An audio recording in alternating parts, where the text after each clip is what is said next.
Muy buenas noches, mis hermanos y hermanas de nuestra comunidad cristiana Redención. En esta noche tenemos una entrega más de este estudio que estamos haciendo de los Salmos.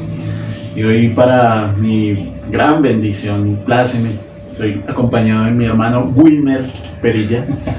Ha sido una bendición para mí poder realizar este estudio junto al hermano Wilmer. Y nada, pues sin más preámbulos vamos a entrar en materia. ¿Le parece, mi hermano? Claro que sí, mi hermano.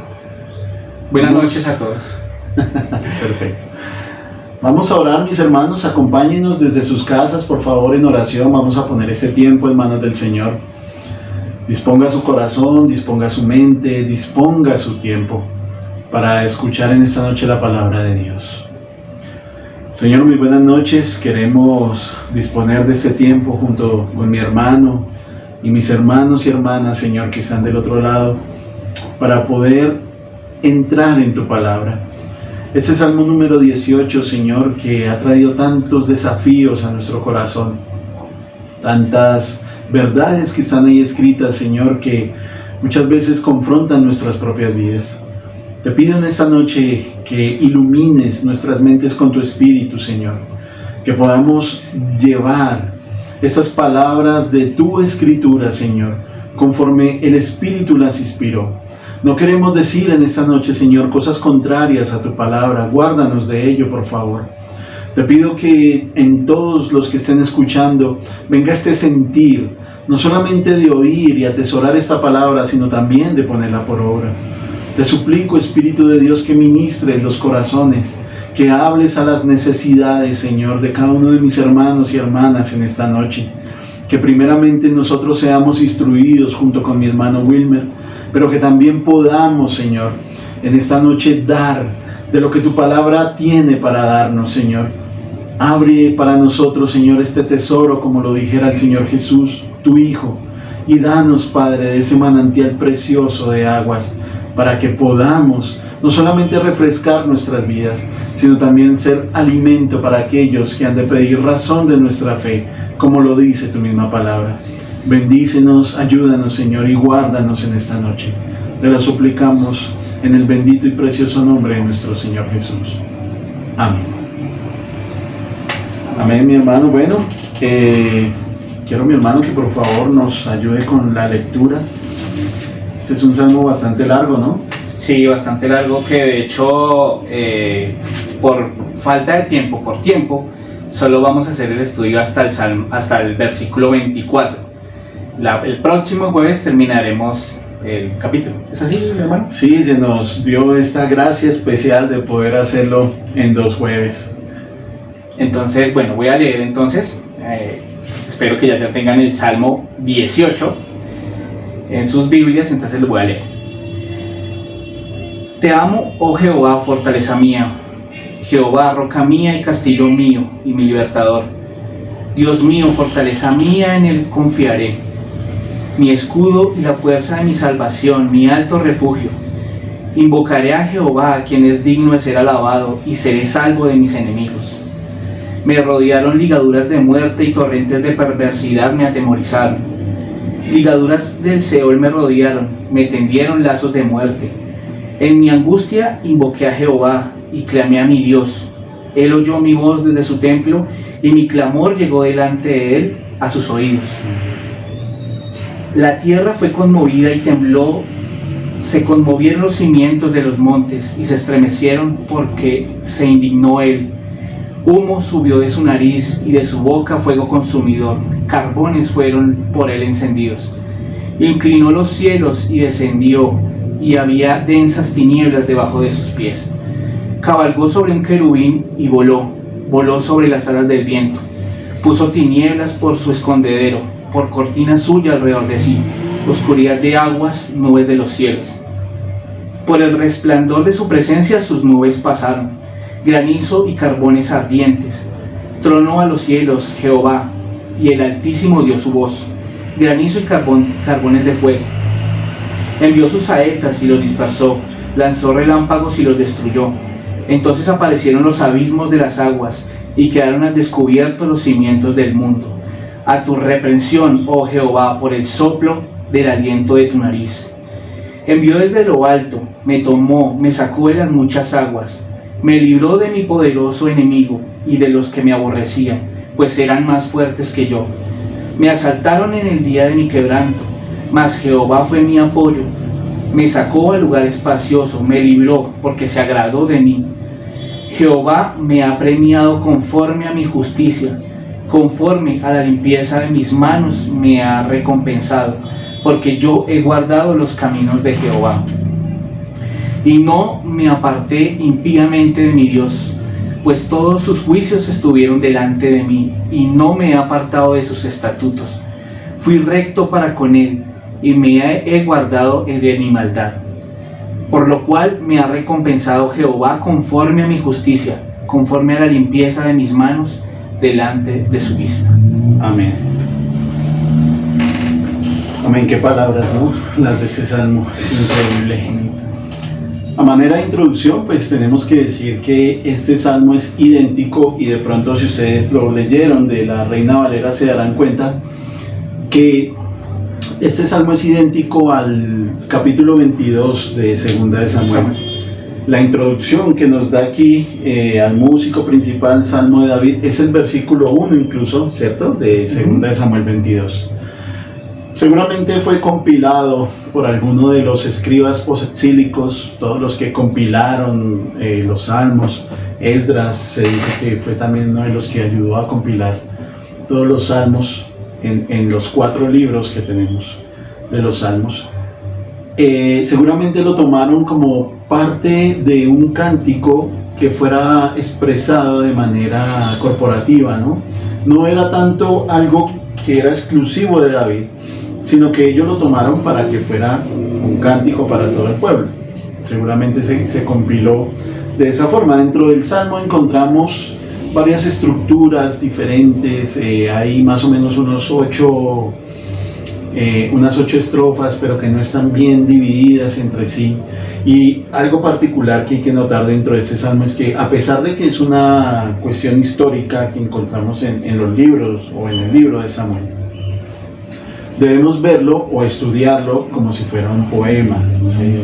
No es tanto una composición histórica como si leyéramos parte, obviamente, de la historia como un relato, sino debemos verlo o estudiarlo por todas esas figuras y esa riqueza de figuras que tiene esa composición poética. David da entonces una acción de gracias por haber sido liberado de sus enemigos. Seguramente este salmo fue escrito poco después de haber llegado David al trono. Recordemos que la subida de David al trono fue bien complicada, ¿no? Nadie quería, o bueno, de las 10 tribus, excepto Judá y Benjamín, no querían que David fuera rey sobre ellos. Ellos querían continuar con la descendencia de Saúl. Y David tuvo que reinar un tiempo fuera de Jerusalén, si no estoy mal fueron 9 años que él tuvo que reinar fuera de Jerusalén. Y cuando se establece en el trono se da cuenta que realmente sus enemigos, Saúl, los filisteos, todos los que en ese ascenso al trono que fue tan difícil para él, habían sido eliminados, entona este cántico. Ahí, de hecho, este salmo también puede clasificarse como un himno de alabanza, ¿no? Sí. Y como un salmo real que le da más peso a la idea que da mi hermano, que se debió escribir cuando ya David era rey de Judá. Sabemos que la mayoría de los salmos fueron escritos para ser cantados. Este también es un cántico poético con el que David expresa la gratitud a Dios. Un cántico poético, excelente. Por darle, o sea, el canto poético por haberle dado las victorias con sus enemigos. Sí, señor. Sí, algo que, digamos, hay un epígrafe ahí, ¿no? Dice... al músico principal en la introducción, Salmo de David, siervo de Jehová. Esa introducción especial que David mismo da de él mismo como un siervo de Jehová, nos hace ver que este salmo no va a ser tanto una súplica insidiosa o un reclamo, como hay salmos que tenemos de esa forma, sino que es una acción de gracias, sí, como su merced lo marcaba ahí. Es una acción de gracias por lo que el Señor hizo por él. Y un énfasis que podemos encontrar en esta primera parte hasta el versículo 24 pudiera ser, ustedes también pudieran encontrar un énfasis diferente de toda esta parte, pero nosotros quisiéramos proponer desde aquí este énfasis. Tal vez lo que David está queriendo decir es: gracias, Señor, porque aunque la persecución fue dura y me vi a punto de morir, tú escuchaste mi oración y siempre estuviste conmigo. Y aunque el salmista sin duda tiene en mente batallas y victorias específicas, está alabando a Dios por todas las veces que le ha salvado de las pruebas y peligros. Algo muy importante también acerca del título que se da David llamándose siervo de Jehová es que es consciente de que su liberación fue una obra enteramente divina, y eso es importante, fue solamente divina. No hay nada que él pudiera haber hecho desde el punto de vista humano para ganar su batalla en contra de los enemigos que él tenía. Sí, Señor. Si recordamos, siempre estuvo en desventaja, siempre había estuvo en desventaja frente a Goliat, con Saúl, en medio de los filisteos. Ahora, al llamarse siervo, sabe que haber sido librado lo compromete a prestar su servicio voluntario a Dios. Aquí quiero recordar una historia sobre un hombre que estaba en venta en un mercado de esclavos. Cierto día se acerca un hombre y paga el precio por este esclavo. Luego de llevarlo cierta distancia, lo deja libre y le dice que se puede ir. Pero el esclavo, ahora libre, continúa siguiendo al hombre que lo ha liberado. Al darse cuenta esto, el hombre que lo siguió, después de haberlo liberado y lo sigue, pregunta aquí, ¿por qué lo sigue? Y el esclavo responde: ahora soy libre y quiero servirle, no por obligación, sino por amor. Excelente historia, hermano. Tenemos entonces, hemos dividido este salmo en 8 partes. Hoy vamos a ver 5 de ellas. El próximo jueves vamos a ver las 3 restantes. Y la primera parte que encontramos va del versículo 1 al versículo 3. Y es como si David dijera que Dios es un gran salvador. Un gran salvador. Y encontramos varias metáforas de la suficiencia de Dios. El Señor es descrito como fortaleza, como castillo, como libertador, escudo. Y particularmente en el versículo 2 encontramos allí la palabra fuerza, ¿no? Dice, la fuerza de mi salvación. Esa palabra fuerza la estoy buscando ahí en el original. Y la traducción es cuerno. Parece ser que es como una referencia, si bien al cuerno o del buey o del elefante. Me inclino más por el del buey porque seguramente los elefantes no eran animales muy comunes dentro del reino de Judá, pero sí el buey o el toro, ¿sí? Y parece ser que lo que David describe es la fuerza que ese animal tiene en esa parte especial de su cuerpo. David, incluso en esa primera sección, le da más gracias a Dios porque Dios sea su fuerza, ¿sí? Que porque le dé fuerza a él, y es algo seguramente que nos pasa muchas veces, ¿no? Nosotros queremos que Dios, dame fuerza. Dame fuerza, Dios, porque necesito la fuerza. Pero David está diciendo: Señor, tú fuiste mi fuerza, tú fuiste mi refugio, tú fuiste mi roca, mi castillo. Él está tomando estos calificativos de Dios para dar a entender lo que Dios significa para él, para dar a entender lo que Dios es para David. Y es algo que nosotros también debemos tener en cuenta muchas veces. Y que, Señor, no, tranquilo. Y que bueno, que esto es muy importante resaltarlo, ¿no?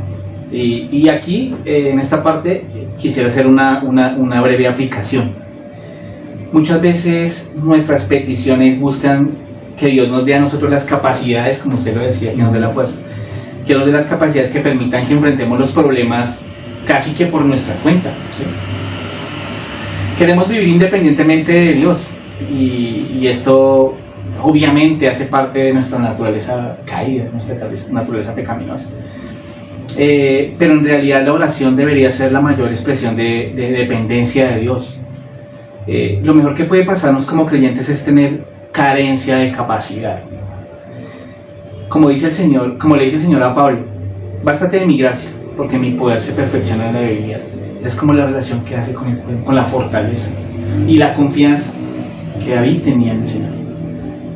Tengo particularmente, y me gusta que esto sea así, que no esté bosquejado, tengo particularmente un deseo, un conflicto con David, hermano.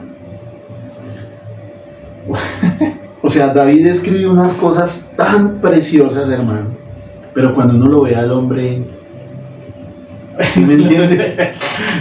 Y no sé si a ustedes, mis hermanos y hermanas, también les pase. Uno puede decir cosas tan hermosas, pero a la hora de tener la confrontación y el problema, ¿quién es uno conforme a esas cosas hermosas que escribió y dijo? Pero me da una pequeña luz, David, cuando llama al Señor y lo invoca. O sea, el hombre sabe que él puede, o sea, si nos vamos al contexto de lo que estamos hablando aquí, el hombre puede coger a Saúl y acabarlo. Claro que sí. Sí, acabarle la familia sí. Y acabarle con todo. Él puede. Tiene un ejército de 40 bellezas que son los principales de él, que son asesinos, o sea, los tipos no median con nadie. Y muchos otros, ¿no? Su ejército era mucho más grande. 40 eran los principales, los valientes. Pero el hombre se reserva eso, hermano. El hombre le dice al Señor, Señor, yo puedo matar a este tipo, yo puedo hacerlo en mis fuerzas, pero yo quiero más bien que su merced sea el que se encargue, que su merced sea mi fuerza, mi castillo, mi roca, mi libertador, mi alto refugio, la fuerza de mi salvación. Y es difícil en ese momento cuando uno se siente atacado, la expresión natural de la naturaleza es como atacar, ¿no? Claro. Usted siente que le estrellan el carro, que lo rayan, uno, uy, ¿qué pasó? Tocaste fibras sensibles. O mi moto, bueno, así está mi moto. Pero entonces, ahí es donde, bueno, uno como hombre, como naturaleza caída, uno bueno, actúa y uno ya quiere vengarse y acabar con todo el mundo. Sí, señor. Pero entonces David está soltándole esa expresión al Señor y confiando en que simplemente una intervención divina iba a soltar en él y que iba a actuar el Señor contra sus enemigos. Sí, por eso invoca al Señor, ¿no? El versículo 3 lo dice claramente. Invocaré a Jehová. De esa forma tan respetuosa y reverente que tiene David para referirse al Señor. Invoca al Señor por su nombre, por ese nombre que se dio a conocer, por el nombre de la alianza, y sabe que cuando lo invoque, la respuesta va a venir. Ese hombre lo sabe. Y es cierto que cuando en las Escrituras encontramos el nombre Jehová, siempre hace referencia a su esencia, ¿no? Él es quien es, fue y será. Sí. Ante este Dios es que se presenta David. Y ahora veremos en los siguientes versículos cómo este Dios, Jehová, hace una demostración de grandeza y de poder en David. Y en todo el contexto que estaba David en su momento. Es cierto, David reconoce entonces que Dios es un gran Salvador, en los versículos 1 al 3. Y una segunda parte que pudiéramos ver en los versículos 4 al 6 son esos recuerdos que le vienen a la mente al salmista, ¿no? A nosotros pues nos sucede también a menudo esos recuerdos de cosas dolorosas que sufrimos en el pasado, y David está recordando cómo Saúl y sus enemigos fueron tan insidiosos con él, cómo tuvieron acusaciones infundadas acerca de lo que David era y de la integridad del mismo David. Y en medio de esas circunstancias, en medio de esa persecución tan difícil, en medio de eso, David recuerda que Dios no fue ajeno a su angustia y a su temor. Hay una expresión particular en el versículo 4. Dice: me rodearon ligaduras de muerte y torrentes de perversidad me atemorizaron. Y quise, bueno, no sé, últimamente como que la influencia del pastor Edgar ha hecho mella en mí. Siempre voy en muchos. como al original, algo que no, digamos, no hacía tan recurrente antes. Y fui al original de esta expresión torrentes de perversidad. Y es una palabra compuesta, es la palabra Belial. La busqué en la Biblia y solo la encontré en 2 de Corintios, no sé si mi hermano lo tenga por ahí, 2 de Corintios capítulo 6, versículo 15, por favor. Sí, claro. ¿Qué dice? ¿Y qué concordia Cristo con Belial? ¿O qué parte el creyente con el incrédulo? En esa parte, gracias mi hermano, en esa parte Pablo está hablando acerca del yugo desigual. Siempre, y me va a confesar aquí, delante suyo y de los hermanos. Porque como... siempre creí que Belial era una deidad. Sí, de hecho cuando usted lo dijo, yo de una se viene el nombre Belial como algo, no sé, como un demonio. Sí. Algo así. Pero significa torrente de perversidad, es lo que significa en la Biblia.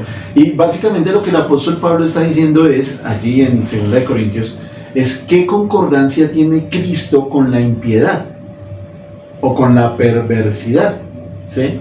Con esos torrentes de destrucción. No hay ninguna concordancia entre ellos. Y de lo que está hablando David en su salmo, de lo que está hablando en su escrito es, Señor, las actitudes de estos hombres eran totalmente impías. Las actitudes de estos hombres no van a tener nada que ver conmigo. Yo voy a rechazar de plano sus actitudes. Sea que estén haciendo bien o sea que estén haciendo mal, Señor, yo no voy a hacer lo mismo que está haciendo él.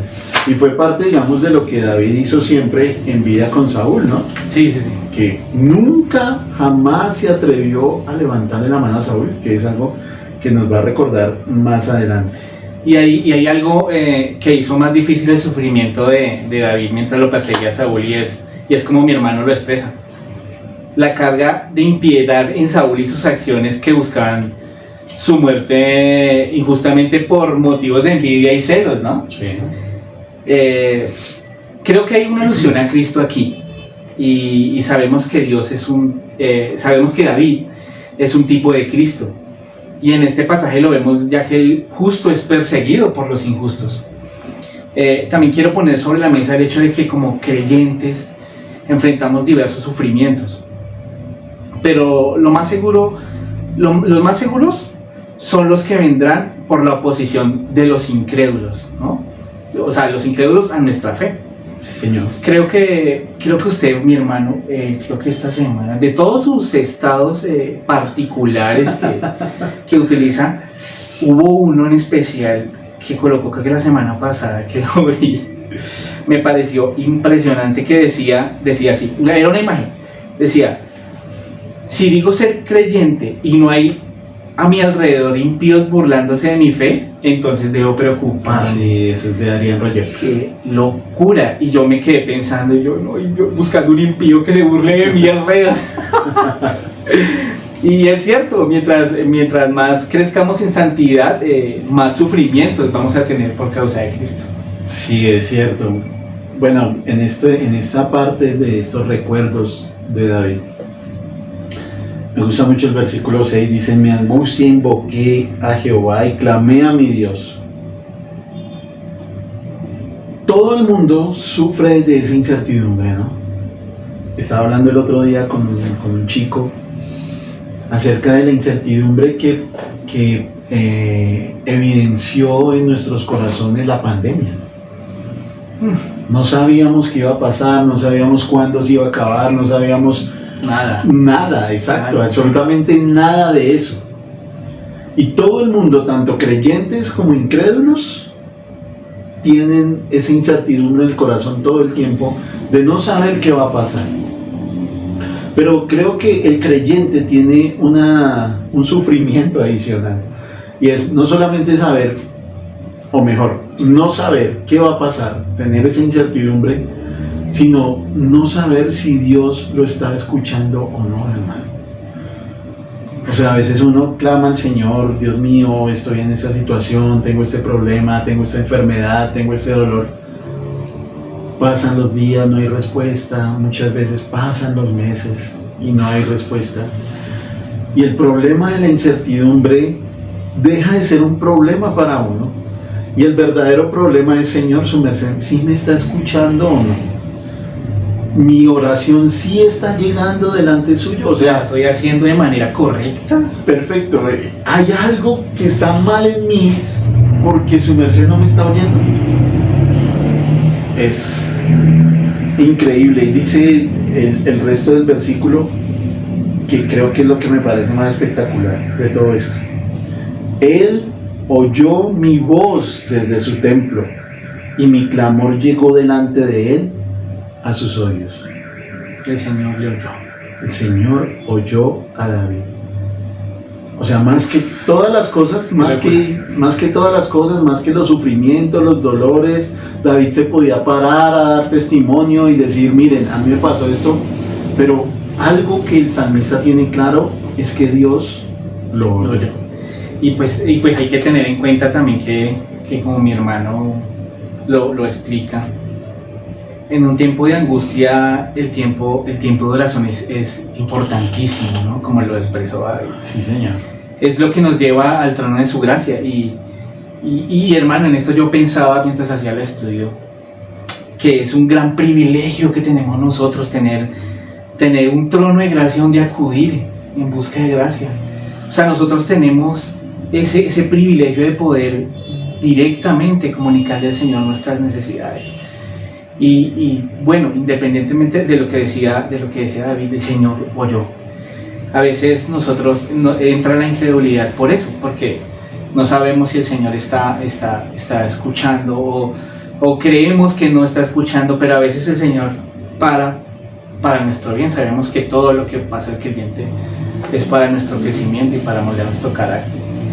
Entonces, en nuestra más profunda necesidad debemos clamar a Dios. Él escuchará y contestará nuestras oraciones. Los oídos de Dios siempre van a estar atentos a las necesidades de su pueblo. Su merced lo dijo, ¿no? Qué gran privilegio eso. Totalmente. Y es que uno no, en lo desprevenido que vive uno en el día, hermano. A veces vive uno con la mente en mil cosas. Pero solo cuando aparece el peligro es que uno se da cuenta que Dios está con uno. Y a veces deben venir esas situaciones para que uno, ¿dónde está, amigo? ¿Dónde está su mente? Es tenaz, ¿no? Es tenaz eso, porque uno, bueno, ve todo lo que está pasando bien, no hay necesidad, no hay nada, todo está suplido. Bueno, no hay necesidad, no hay problema, no hay necesidad de orar.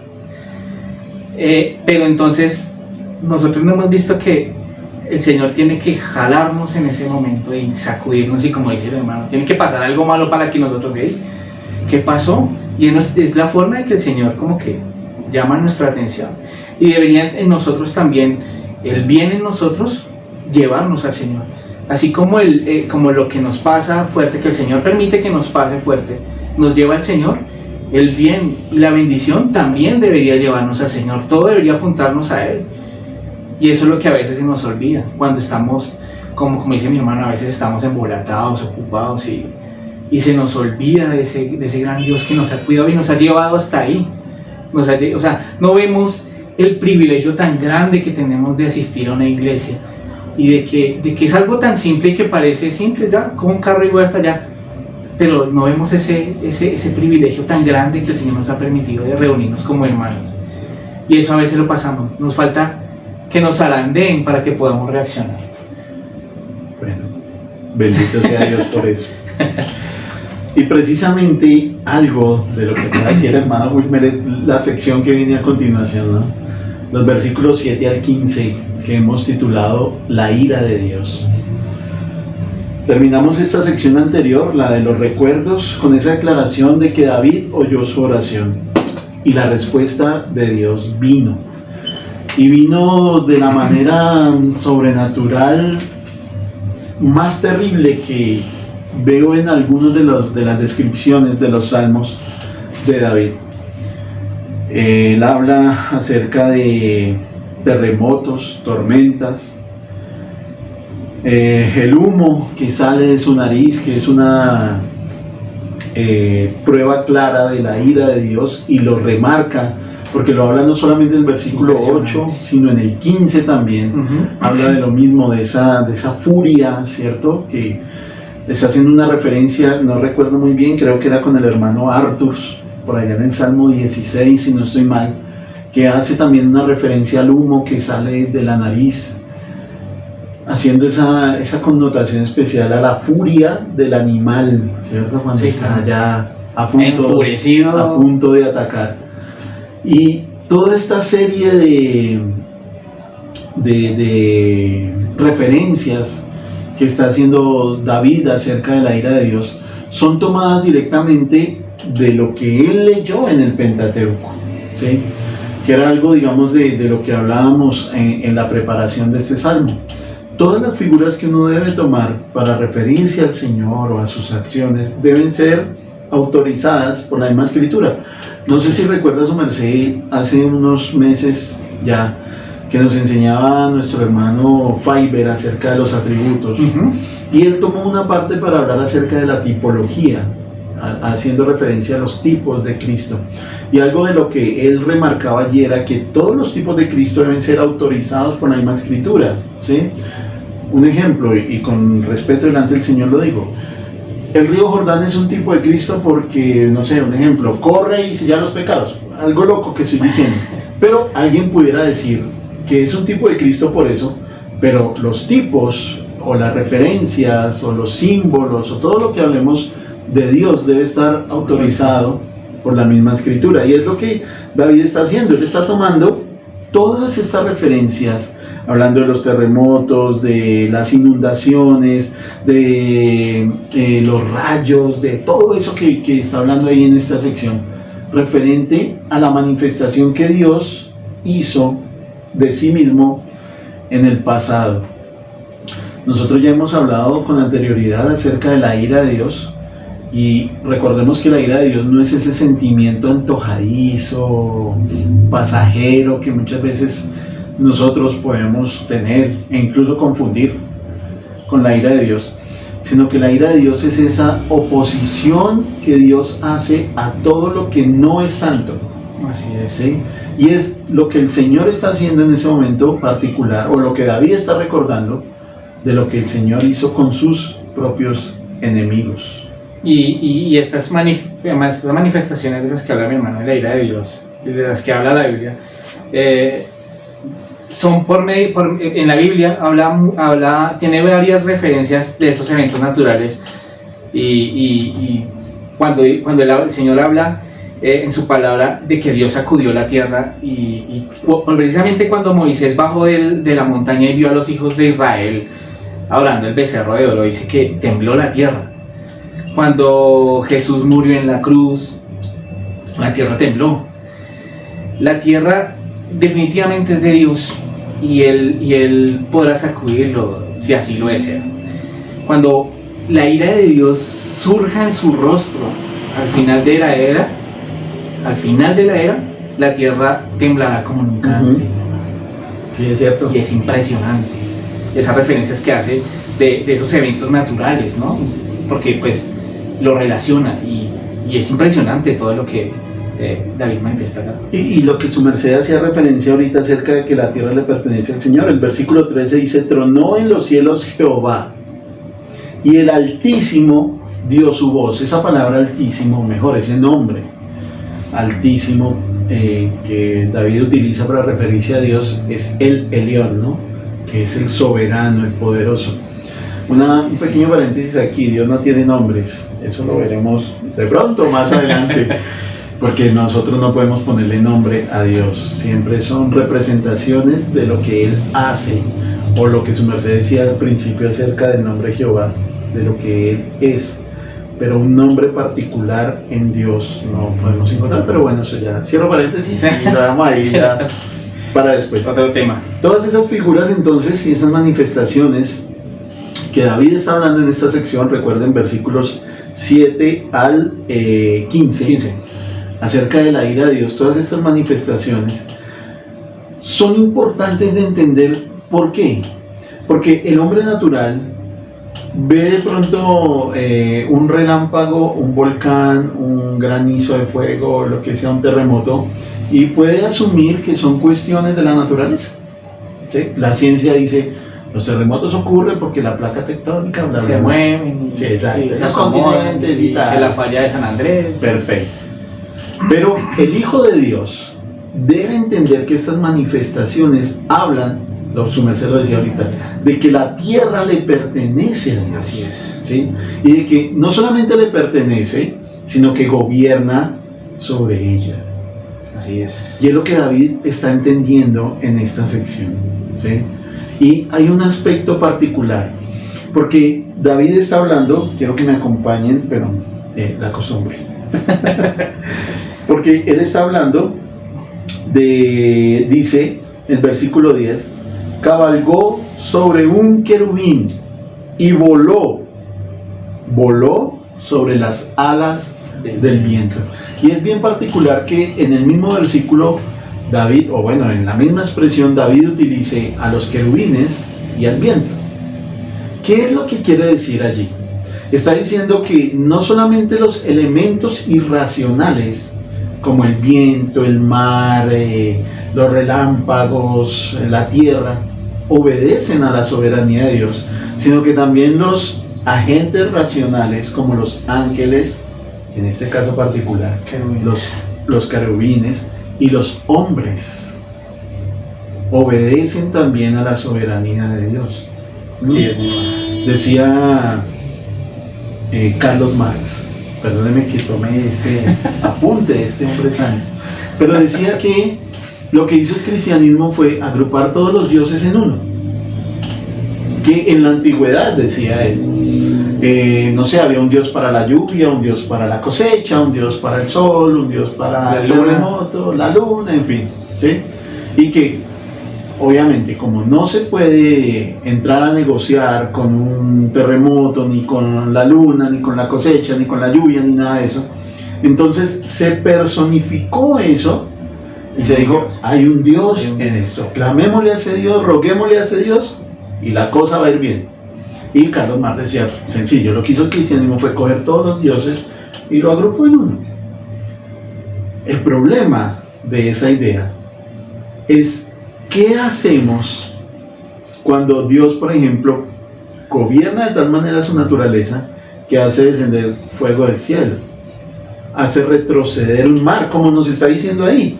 Dice que fue tal el cataclismo, ¿cierto? Versículo 15. Entonces aparecieron los abismos de las aguas y quedaron al descubierto los cimientos del mundo. Pero no se queda ahí.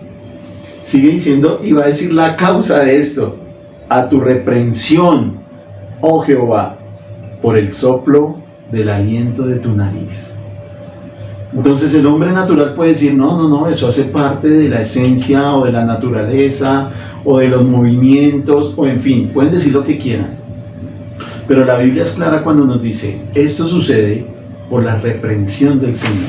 ¿Sí? Así es, esto sucede porque la ira de Dios se está manifestando sobre estos hombres impíos. Y dice la palabra, así es exactamente como dice mi hermano, dice que para ejecutar ira y venganza sobre los impíos inclinó los cielos, dice la palabra. O sea, imagínense, y apareció su gloria, o sea, es impresionante. Yo creo que no hay expresión que pueda ejemplificar, ¿cómo se diría? Como dar ejemplo a lo que habla, ejemplificar. Esto inclinó los cielos y apareció su gloria. Esa es la gloria de su poder y su poderosa mano de venganza. Y ahí nosotros podemos entender que todo, como decía mi hermano, todas las cosas están bajo sus pies. Inclusive hay un texto adelante lo dice. O sea, todo está bajo sus pies. O sea, no hay nada que se escape. Y como lo decía, que se vio el lecho marino, abrió la tierra, o sea, no, es impresionante, es impresionante. Entonces, hasta ahora hemos visto que Dios es un gran salvador, que los recuerdos vinieron a la mente de David, pero algo que manifestó lo mejor de esa sección es que Dios le oyó. Así es. Y ahora, como tercer punto, vimos la ira de Dios, pero en el versículo 16 cambia un poco el tono, ¿no? Y podemos ver no solamente que Dios se manifestó con ira, sino esta cuarta sección, el agrado de Dios, versículos 16 al 19. Después de esa descripción que David hace sobre los fenómenos naturales que representan la ira de Dios y ese poder supremo que tiene sobre la creación, nos adentra en el tema ya propio de la liberación, ¿no? De esa liberación personal. Y utiliza ese lenguaje poético, ¿no? Dice, por ejemplo, fue librado del poderoso enemigo, de las muchas aguas, un símbolo que denota las dificultades, que ellos se aprovecharon de su desventura, de su debilidad, pero que en todo el Señor fue su apoyo. Y esa sensación particular que nos transmite David en el versículo 19, me sacó al lugar espacioso, me libró, porque se agradó de mí. Ese David es tremendo, hermano. Él da la idea de haber sido encerrado, y no solamente encerrado de forma simbólica, sino que David se vio muchas veces encerrado por Saúl, ¿no? Sí. Ya lo tenía ahí listo para acabar con él. Y de repente, eso sí lo recuerdo que Jorman nos hablaba de eso en el salmo pasado, como en el desierto ya lo tenía listo y vinieron unas noticias a Saúl de una invasión filistea y lo dejó. Y muchas veces el creyente se siente de esa forma, hermano. O sea, no hay salida. No solamente la enfermedad, no solamente las dificultades, creo que el peor agobio que uno tiene es el pecado. Así es. O sea, uno quiere ser libre, hermano, uno quiere poder dejar de hacer las cosas que hace y vivir con tranquilidad para el Señor, pero muchas veces el problema que nos agobia es nuestro propio pecado y es ahí donde nos sentimos encerrados. Dice Pablo que ¿quién me librará de este cuerpo de muerte, no? Y que es impresionante. A veces tenemos conversaciones con Miley, hablamos, a veces nos imaginamos un mundo sin pecado. O sea, ¿cómo se imagina usted un mundo sin pecado? No es que nos agobia. Y uno dice, o sea, pensando en un mundo sin pecado con esta mente pecaminosa y de corazón, no hay forma de verlo. Y eso es lo que nos agobia a nosotros como creyentes. Bueno, en el creyente, ¿no? Sí. En el creyente, el pecado es el que nos carga, nos agobia y queremos ya liberarnos de esta carga que aún tenemos, que por la misericordia del Señor hay gracia de Él en nosotros, pero eso siempre nos va a agobiar. El pecado siempre es un agobio para el creyente. Pero bueno, tenemos esa esperanza en este salmo, porque David fue sacado a un lugar espacioso, ¿no? Y él se ve. David no es un hombre que está pensando en el castillo en el que él vive cuando habla de esto, no. Ni en la rica ovejita que se acabó de cenar, no, él no está ni en el filete de cordero, ni nada de esas bobadas que nosotros pudiéramos pensar. Él está pensando en su relación con Dios, de lo angustiado que se vio, de no poder ir al templo en esos días de persecución, el templo no, el tabernáculo, de no poder estar en la presencia de Dios todo el tiempo como él quisiera. De eso es de lo que está hablando aquí. Y el versículo 16 dice que envió desde lo alto. Esa respuesta de David, o esa respuesta de Dios a David mejor, vino desde lo alto, desde donde tantos juicios se ejecutaron, ¿cierto? Por eso decimos que el versículo 16 cambia el tono. Ya no está viendo los juicios que vinieron sobre sus enemigos, ahora está viendo la respuesta de Dios y cómo lo liberó de ellos. Increíble. En este punto me gustaría citar a Spurgeon. ¿Sí lo conoce, Chulo Spurgeon? Le decían la lengua de oro, ¿no era? ¿Qué le decía? Sí, la lengua de oro. Bueno, creo que lengua de oro era Crisóstomo. ¿Sí? Porque su nombre significa lengua de oro o boca de oro. Creo que Spurgeon le decían era el príncipe de los predicadores. Bueno, disculpe, ahí el hombre... Pero decimos lengua de oro, no importa. Bueno, voy a citar a Spurgeon. En este punto él dice: algunos no verán la mano de Dios, pero les aseguro, hermanos, que los que han sido librados de las aguas profundas la verán. Su experiencia les enseña que Dios aún está entre nosotros. Increíble. Ese Spurgeon era tremendo. Yo me pregunto, hermanos, a veces, como termina esta sección en el versículo 19, ¿por qué se agrada a Dios del hombre, hermano? David se lo preguntó por allá más atrás en el Salmo 8. ¿Qué es el hombre para que tengas de él memoria? ¿Por qué se agrada a Dios de nosotros, hermano?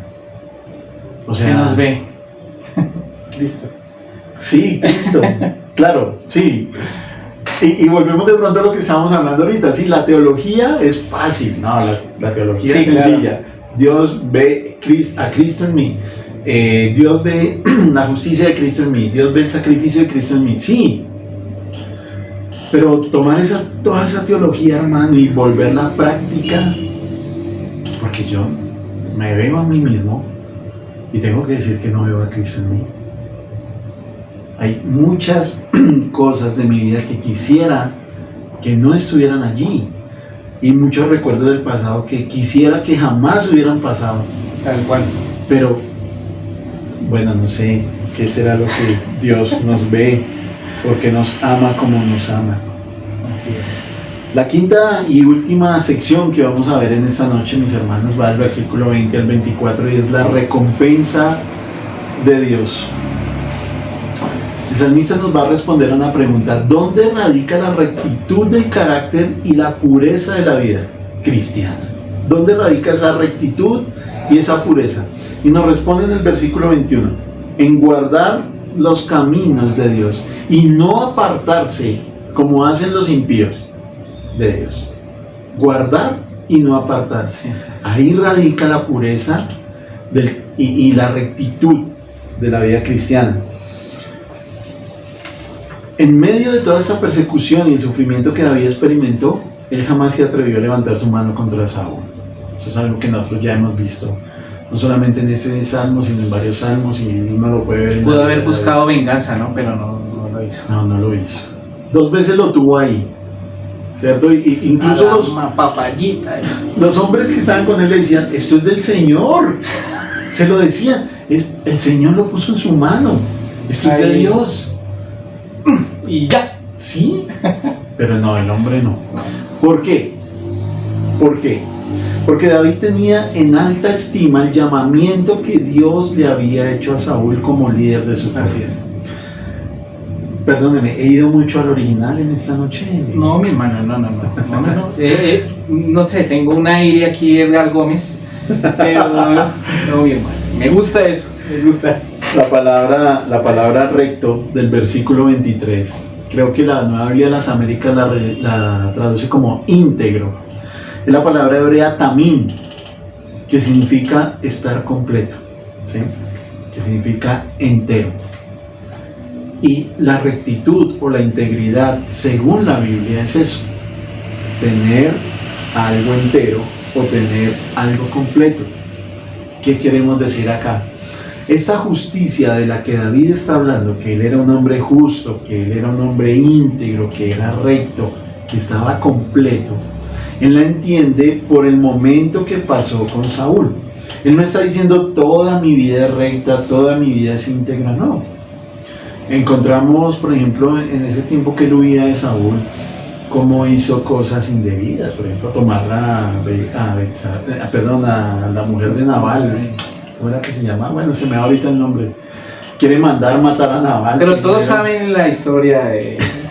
la conocen. Quiere mandar matar a Nabal porque no quiso darle de comer a él y a sus hombres, ¿cierto? Y su esposa, que era más prudente que él, les dio los alimentos. Pero tan pronto como Nabal murió, el hombre la cogió para él, sí. Tenía muchas esposas y actos pecaminosos por doquier. Mentiras, engaños, traiciones. Se metió donde los filisteos, se hizo loco, en fin, muchas cosas. Pero algo que él mantuvo siempre como honorable fue la vida de Saúl. Dijo: yo a ese señor no lo voy a tocar. De hecho, Dios libró a David de todos sus enemigos porque era un hombre conforme a su corazón, ¿no? Y en el cual él se deleitaba. Pero no fue mérito de David ni nada en él, no había nada en él. Solo fue porque David era conforme al corazón de Dios. Porque pues como usted lo expresa, simplemente fue un pecador total. A veces podemos pensar que Dios nos favorece de alguna manera como recompensa a algo bueno que hacemos, ¿sí? Y se nos olvida que todo lo que recibimos de parte de Él es pura gracia, pura gracia. Ya que si Dios fuera justo, ¿qué recibiríamos, hermano? Si Dios realmente decidiera apuntar a su justicia nomás, seríamos castigados, ¿no? Qué duro. Ahí, en ese elemento que su merced habla de la gracia, hay un elemento particular que lo vamos a ver más adelante en la escuela bíblica, y es la santificación, a lo que David, bueno, de pronto no con ese término técnico, pero es a lo que hace referencia. Señor, tú estuviste conmigo y me ayudaste. Tú fuiste mi roca, volviendo al principio. Tú me liberaste, ¿sí? Pero todo lo que yo te debo, y el hecho de que yo no haya tocado a Saúl, y es lo que no entiende acá, versículo 21, yo he guardado los caminos de Jehová, y no me aparté impíamente de mi Dios. ¿Por qué? Pues todos sus juicios estuvieron delante de mí, y no me he apartado de sus estatutos. Fui recto para con él, y me he guardado de mi maldad. ¿David quería matar a Saúl? Sí.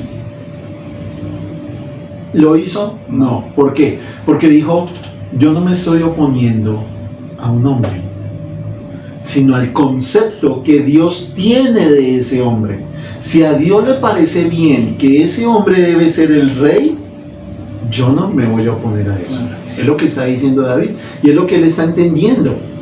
Cuando él habla de los impíos y de que cómo se opusieron a él, él no está diciendo, no, es que yo valgo mucho. No es lo que está diciendo David. Él no entiende la perfección.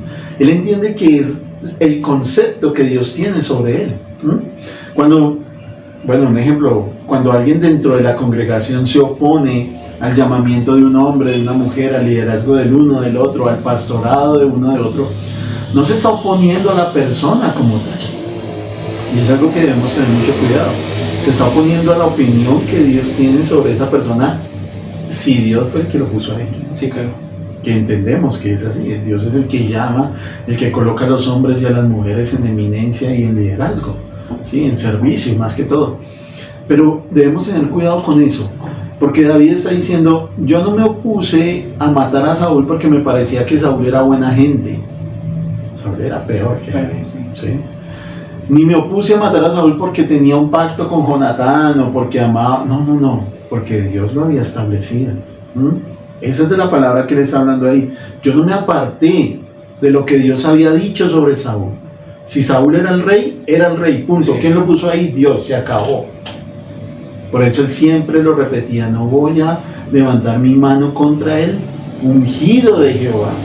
Ese es el punto particular que nosotros debemos tener. David entiende sus limitaciones y sus incapacidades. Él dice, él me guardó de mi maldad. Y no solamente me guardó de mi maldad, sino que me recompensó por ello. Es increíble. Spurgeon dice que Dios toma al hombre. Animador. Príncipe de Espreita. Que Dios toma al hombre, ¿sí? Lo santifica, lo purifica, y fuera de eso le da de gustar de su gloria, de que haga buenos actos, de que haga buenas obras, de que camine en santidad. Hermano, o sea, ¿qué Dios hace eso? ¿Qué Dios? Uno puede buscar, hermano, en todas las religiones, en cualquier parte del mundo, en los mismos dioses que uno se crea, y ningún Dios hace eso con el hombre. Lo limpia, lo santifica, lo purifica, lo cuida. Fuera de eso lo guarda muchas veces a uno de la maldad y le dice, tranquilo, disfrute, mire, esto es para usted. Bueno,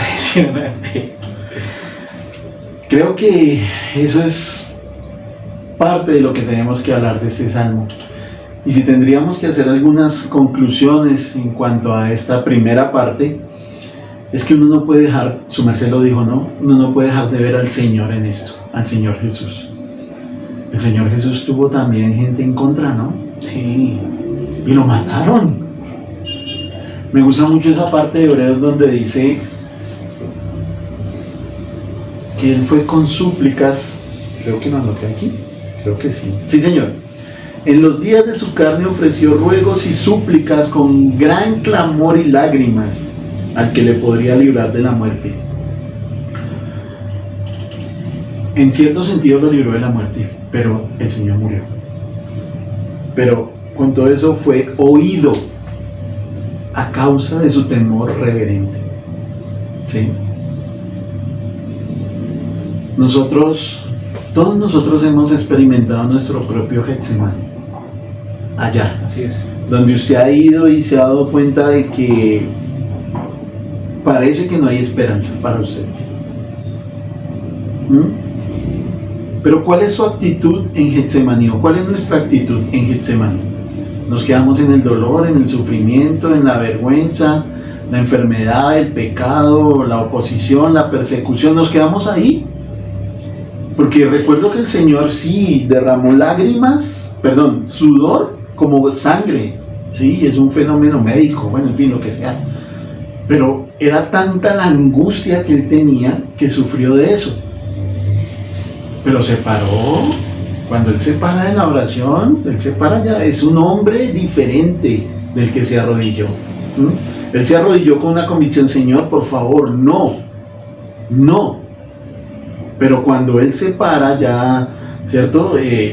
Recompuesto nuevamente en su esencia, fortalecido, él es otro. Y nosotros, aunque hemos estado en nuestro Getsemaní, debemos aprender del Señor.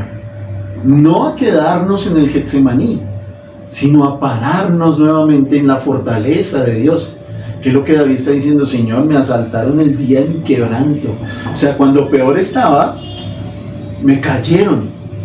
Cuando estaba peor delante suyo, más débil, allí fue donde me asaltaron. Sí. Pero Señor, su merced me hizo parar. Yo no me quedé allí, no me quedé postrado. Nosotros, ¿cuál es nuestra actitud?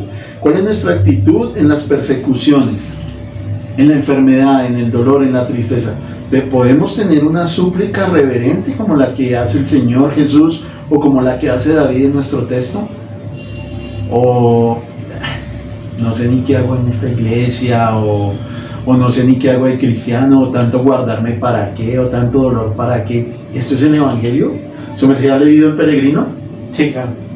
La actitud de fluctuante, no se llama fluctuante, es que en la película se llama fluctuante. La actitud del tibio que sale con Peregrino, ¿sí? Cuando caen en el lodo de la desesperación. Le dice: ¿Ese es el reino que usted me está prometiendo? ¿Ese es el reino del que habla su libro? Hermano, todos nosotros hemos pasado por ahí. Todos nosotros hemos pasado por ahí.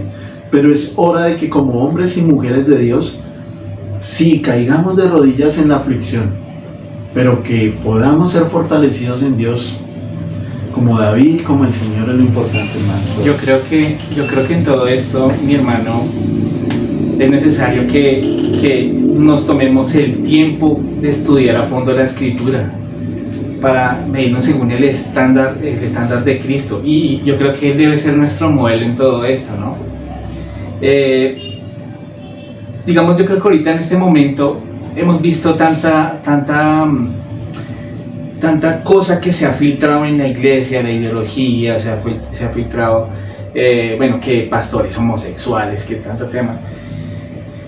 Ahorita a todo lo malo lo llaman bueno, y a todo lo bueno lo llaman mal. Ahorita ya la figura de familia es perseguida, o sea, ya es un delito que usted tenga a su esposa y su niño. Y ahorita usted es el raro porque quiere tener una familia, quiere tener hijos. Yo creo que por eso es que a nosotros como creyentes debemos estudiar a fondo la Escritura y debemos renovar nuestro entendimiento a través de la Escritura y para llenar nuestra mente de verdades de la palabra de Cristo, porque definitivamente nosotros como dice mi hermano, nosotros, la actitud de nosotros es importantísima, pero eso solo uno es capacitado a través de la palabra, no hay otra forma, o sea, con la asistencia del Espíritu Santo a través del estudio de la palabra. Sí, Señor. Bueno, entonces queda como tarea, ¿no? Si podemos ver nuestras aflicciones como una herramienta para dar acción de gracias a Dios, o podemos ver nuestro dolor como la semilla que se va a sembrar, pero que se va a cosechar en alegría y en gozo más adelante, pues ya quedará para cada quien. Pero lo que sí vemos es que los hombres de Dios no quedan postrados. No fue el caso de David, no fue el caso del Señor Jesús, y no debe ser nuestro caso. No debemos quedarnos postrados en ese dolor, en esa incertidumbre, sino que siempre debemos recibir esa fortaleza en Dios. Sí, y que todo creyente, al igual que David, debería confesar amor por el Señor, porque su Dios ha experimentado que Él escuchó y le respondió, ¿sí? Nuestros problemas se convierten en oportunidades para experimentar las muchas maneras en las que el Señor es nuestra fortaleza. Cuando Dios escucha nuestras oraciones y nos rescata, demos testimonio público de su gloria, porque eso hizo David en estos salmos, lo expresó que el Señor lo había rescatado de todas las maneras posibles, y que el Señor, a pesar de que él podría, como dijo mi hermano, a pesar de que él podía tomar venganza y era fácil y sencillo, no, espero en el Señor. Y nosotros debemos seguir ese ejemplo, esperar en el Señor, y demos testimonio público de su gloria con nuestra vida, que donde nos vean a Cristo. Perfecto, mi hermano, creo que hablar de más sería añadidura. Ore, por favor, para terminar y despedirnos en esta noche. Bueno, amado Señor, queremos darte muchas gracias, Dios, por esta noche. Queremos darte gracias, Señor, porque nos llevas a tu palabra, que siempre nos refresca, siempre, Señor, está para decirnos algo, Dios. Te damos muchas gracias porque podemos descansar en tu palabra, podemos ver este ejemplo, Señor, de David, cómo él actuó, Señor, y cómo confió en que tú, Señor, le ibas a rescatar y que le ibas a liberar, Señor, de sus enemigos. Te damos muchas gracias, Dios, porque podemos descansar en esa esperanza de que tú nos rescatarás y que tú regresarás, Señor. Te damos gracias por este estudio. Te doy gracias, Señor, por mi hermano Alexander, Señor, que nos ha traído esta palabra. Y te doy gracias, Señor, porque podemos, Señor, descansar en tu gloria, Señor, y descansar en que tú estás al control de cada área de nuestra vida, Señor. Te pedimos que guardes a cada persona en su hogar, Señor, y que abres su entendimiento a través de su palabra, Señor. Te damos muchas gracias, Señor, en el nombre poderoso de Cristo Jesús. Amén y amén. Amén, mi hermano. Entonces, pues ya queda solamente recordar los anuncios de fin de semana. Recuerde que si usted tiene aptitudes para el canto y quiere que su voz sea oída, está nuestro hermano Diego, los sábados desde las 4 de la tarde con su coro. Este domingo, por favor, acompáñenos en la reunión. Estamos desde las 7:30 de la mañana con nuestro hermano Héctor dirigiéndonos en oración. Ya empezó este fascinante tema de las disciplinas espirituales. espectacular. Muy buen tema, va a tener mucha participación, ¿no? Según Sí. el cronograma, muchos hermanos. Va a ser muy surtido, muy surtido. Qué bueno. Estamos desde las 8 con nuestra escuela dominical, 9 de la mañana el culto, mis hermanos. Nos vemos la próxima semana para terminar este salmo. Muchísimas gracias, mi hermano. No, mi hermano, usted, gracias por todo lo que nos expresa.